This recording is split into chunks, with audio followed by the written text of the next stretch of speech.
Well, slepty diddly do. Yes, my G's. How are you guys doing? Hope you guys are doing wonderful indeed. And today we have a rather splendid NeuroFunk patch. Let's have a little listen to this cheeky Serum bass, which I really, really, really like.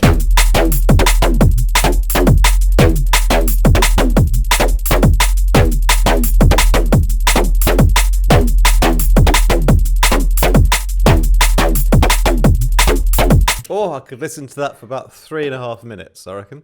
Anyway, I don't want to do that though, because I want to explain to you how I made it, right?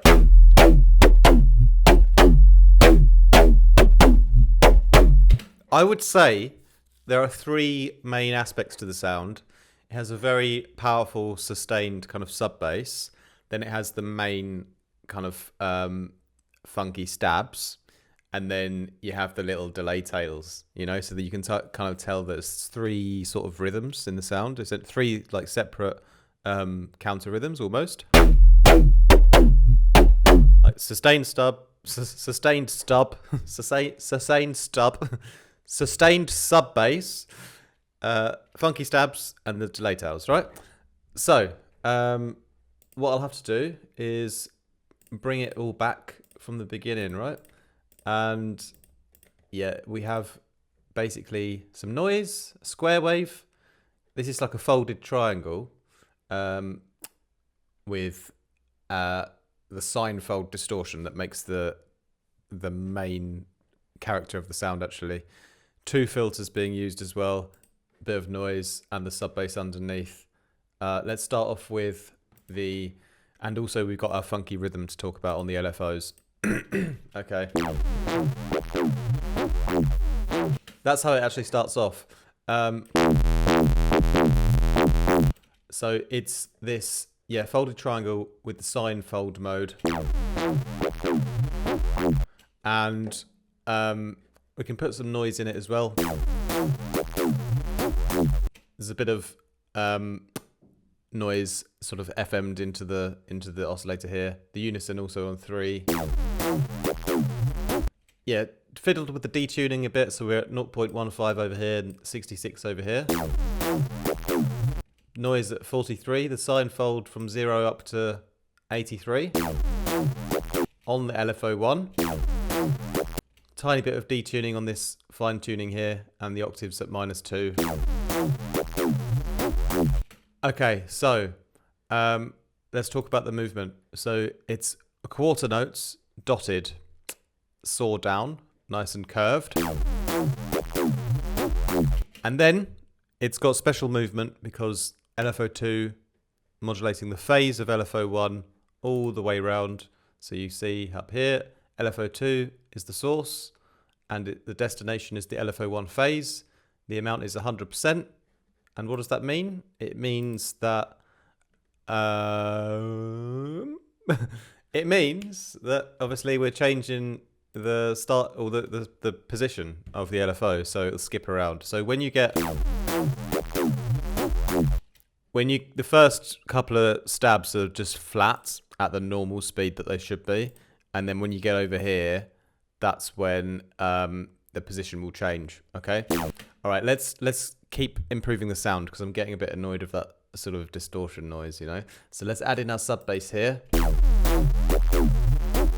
Just normal sine wave. No movement on that. Now let's add in our square wave. And this is at 1 octave higher than the folded triangle. And this one also has movement on the LFO. But rather than it being all in the distortion warp mode here, which is where the first one is getting its movement from, this one is on the level. So it's actually off and then goes up to 100%. So yeah, a really powerful movement in terms of the amplitude, you know. Yeah, we've got to turn on the filter in a moment because it's getting very intense with all these spectral sort of harmonics. But we do put in some FM from A into B as well here, 47%, which changes the tone a bit more. And we've got a bit of noise also coming in on this one. 48% from the noise Geiger counter modulated into the oscillator B. The Geiger counter, the stereo is all the way up and the count is all the way up. We love the count of Monte Cristo. So let's continue to filter it all, right? So this is important. Because now all of that horrible mess has been tamed. Okay, so everything is happening in this patch on the low pass filter. That's where all the action is, you know? Everything else that we did before was just getting the ingredients in there, but then we've really, really cooked them very, very on a high heat with the low pass filter. So yeah, the LFO, we're LFO 1, of course, modulating the cutoff, and it sort of starts around 44 hertz and goes up just under 10k. So a fairly large range of motion, but not all the way. And the drive about 27%. Which is cool. And yeah, you can hear now what the LFO2 is doing. When it goes up here, it kind of speeds up the rhythm a bit. And then as it drops down, you have this sort of pause. And then it sort of speeds back up again.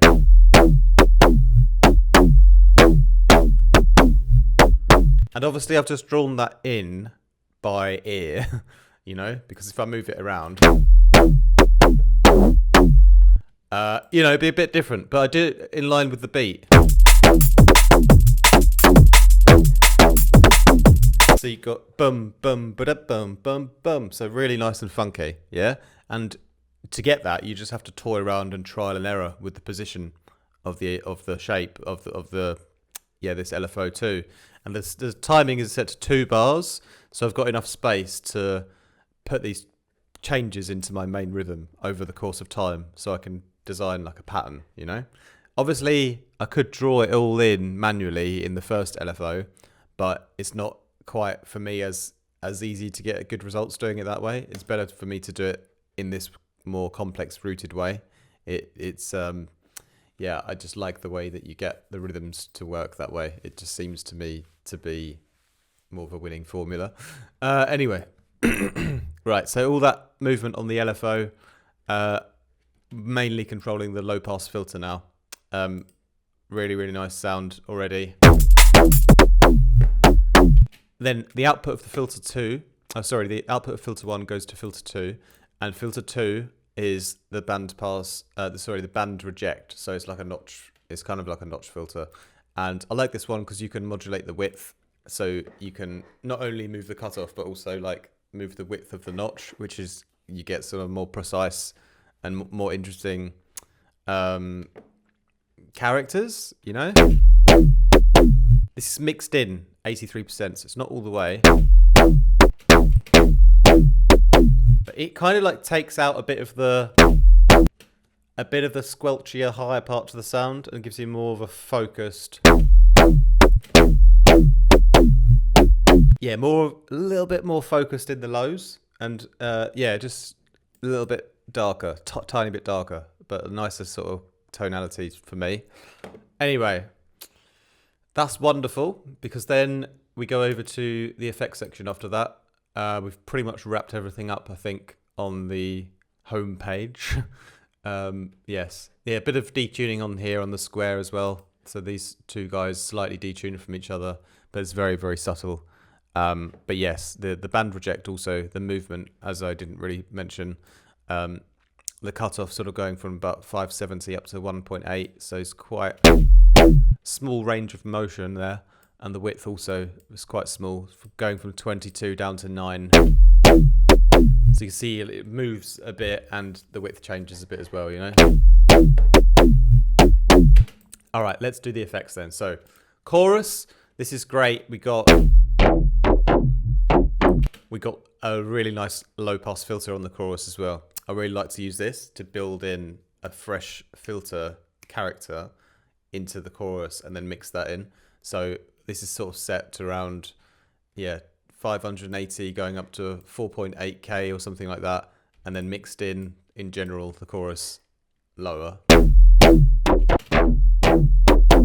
It kind of delays the sound a bit.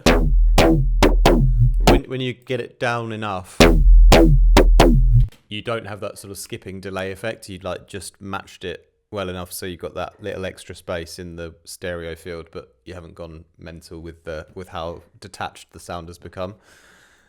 Okay, next, similar kind of thing with the convolver.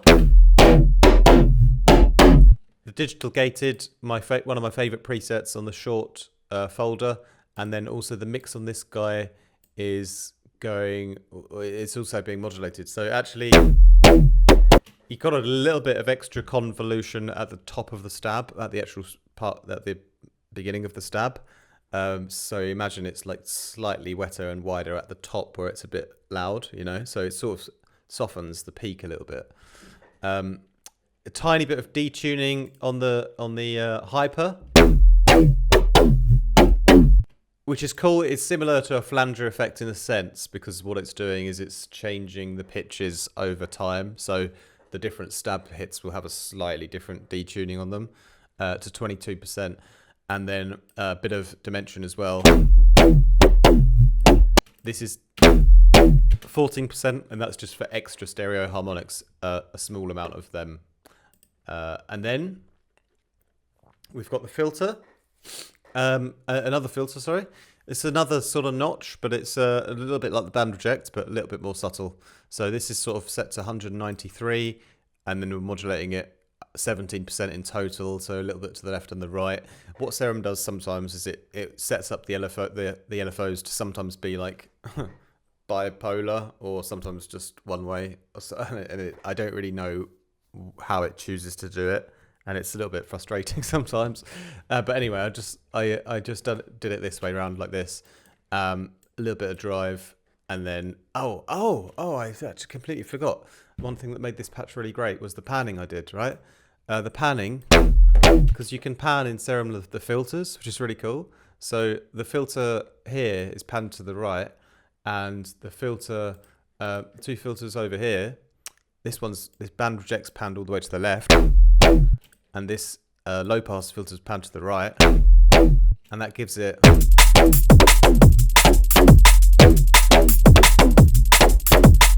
quite a nice, interesting stereo image. It's a nice way to create like the stereo image through the use of the filters rather than just panning the actual oscillators, which I have also done a tiny bit here.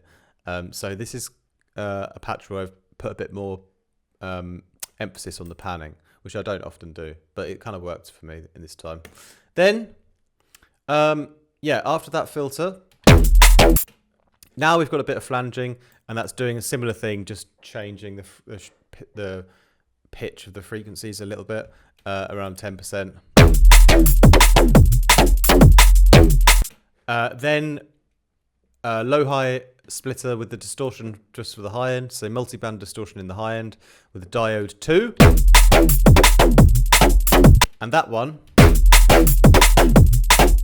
is modulated heavily on the LFO one, so it drives up from 0 up to 30% or so. Could go a bit higher if I wanted a bit more aggression, but that was keeping it clean still around there. But that really adds brightness in a dynamic sense. Then reverb to almost finish, 7%.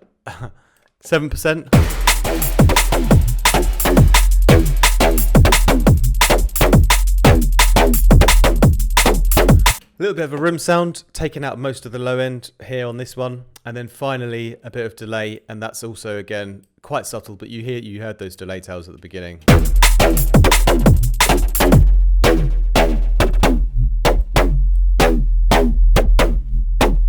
Just around 8%, so they're quite little sparkly fairy dust kind of reverb delay tails, not too in your face. It doesn't detract from the main power of the main stab groove, you know. It's just a bit of background filler for the moments in between, you know, to keep the frequency content up, keep your ears a bit interested still in the gaps. All right, that's it. That's basically it. That's one of my favorite patches I've done so far, because it really speaks from my NeuroFunk heart. The Neuro Nitrous, I've called it. Probably on a upcoming Serum preset pack, I would suppose. But yes, that's it for me today. I hope you guys enjoyed that. Really appreciate all you guys' support on the channel. Make sure you like and subscribe and everything, and comment down below what you want to see next.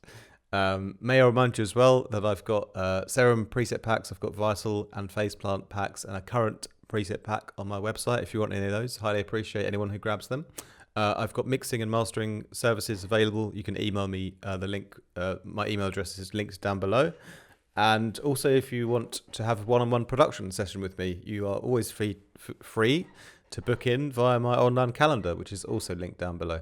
Finally, come along and support me on Patreon for exclusive Serum presets and lots of updates and extra behind-the-scenes stuff, and a fantastic Discord community as well, with group feedback and masterclasses and all that kind of good stuff. All right, Mudgies, that's it from me today. More from me soon. Much love.